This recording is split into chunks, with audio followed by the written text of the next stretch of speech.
ഇൻഷാ അല്ലാഹ് എന്ന് പറയുന്ന ഒരു മനുഷ്യന് കിട്ടുന്ന ഒന്നാമത്തെ പ്രതിഫലം എന്തെന്നറിയുമോ? അവന് 4 പ്രയോജനങ്ങളുണ്ട്. ഒന്നാമത്തെ പ്രയോജനം എന്താ?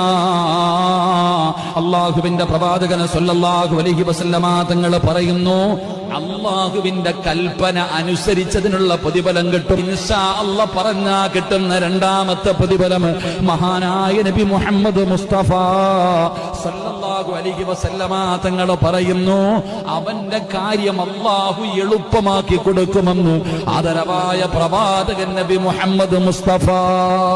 ഇൻഷാ അല്ലാഹ് നാളെ ഞാൻ ഉണ്ടെങ്കിൽ സത്യമായിട്ട് ഞാൻ തരാം എന്ന് പറഞ്ഞു. പക്ഷെ കൊടുക്കാൻ പറ്റിയില്ലെങ്കിലും എന്റെ പ്രിയപ്പെട്ടവരെ, നമുക്കതിന്റെ അതിന് പകരമായി ചെയ്യേണ്ട കാര്യത്തിൽ നിന്ന് ആ ഒരു ഇൻഷാ അല്ലാഹ് പറഞ്ഞതിന്റെ പേരിൽ ചിലപ്പോൾ നമുക്ക് രക്ഷപ്പെടാൻ പറ്റും. ഇല്ലെങ്കിലോ അതിന്റെ ശിക്ഷ കൂടെ നമുക്ക് അനുഭവിക്കേണ്ടി വരും. അള്ളാഹു കാക്കുമാറാകട്ടെ, അള്ളാഹു പുറത്തിരുമാറാകട്ടെ. 4, അവൻ എന്താണോ ചെയ്യാൻ ഉദ്ദേശിച്ചത് അതിൽ അള്ളാഹു ബർക്കത്ത് ചെയ്യും.